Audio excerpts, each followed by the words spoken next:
नमस्कार, मैं खुशी और आप देख रहे हैं लाइव हिंदुस्तान 24। आइए नजर डालते हैं आज की बड़ी खबर। जनपद बहराइच में माननीय मुख्यमंत्री योगी आदित्यनाथ जी ने महाराजा सुहेलदेव की प्रतिमा का किया अनावरण। विजय दिवस पर हुए शामिल। महाराजा सुहेलदेव के विजय दिवस के उपलक्ष्य में आज जनपद बहराइच में भव्य स्मारक स्थल का शुभारंभ किया गया। मुख्यमंत्री योगी आदित्यनाथ जी महाराजा सुहेलदेव के विजय दिवस पर बतौर मुख्य अतिथि के रूप में शामिल हुए और सुहेलदेव की 40 फुट अश्वारोही प्रतिमा का अनावरण किया गया। इस कार्यक्रम में 1250 करोड़ की परियोजनाओं का लोकार्पण भी किया गया।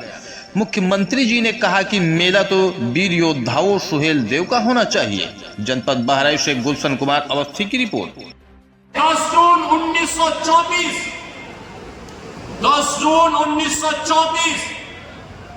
और 10 जून 1934 की स्थिति पर जब महाराजा सुहेलदेव ने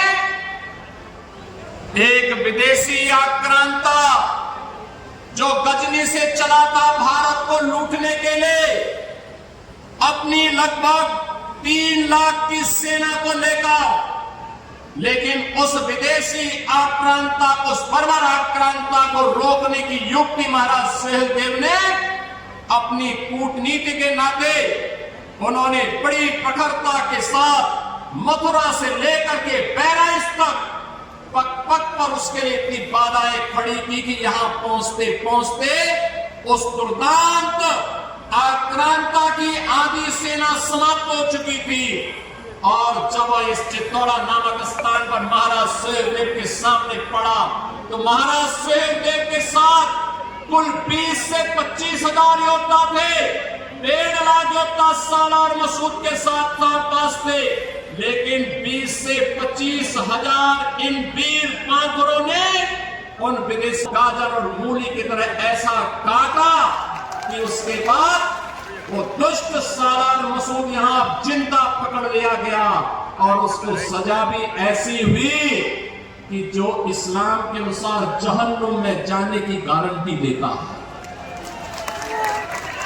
बहनों और भाइयों, और इसीलिए हम कहते हैं, इसीलिए प्रण था प्रधानमंत्री मोदी जी का एक इस बारे में आदेश था कि राष्ट्र नायकों का सम्मान होना चाहिए। और इसीलिए उस प्रण और उस भाव को व्यक्त करने के लिए मन में एक इच्छा थी। महाराजा सुहेलदेव को जो सम्मान मिलना चाहिए था, इतिहास ने भले उनके साथ नाइंसाफी की है, लेकिन गवर्निंग जनती सरकार उनके साथ नाइंसाफी नहीं होने देगी, क्योंकि हमारे सामने प्रेरणा पुरुष के रूप में ऐसा महापुरुष सौर पराक्रम का प्रतीक होना ही चाहिए जो महाराज सुहेलदेव के रूप में आज हमारे सामने है।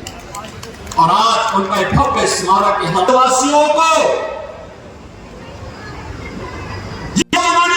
सुहेलदेव के साथ इस पराक्रम में युद्ध लिया था, भाग लेकर के भारत को विधर्मियों के आक्रमण से बचाया था, भारत धर्म और संस्कृति को बचाने का काम किया था, धरा को भी और धर्म को भी बचाने का काम किया था।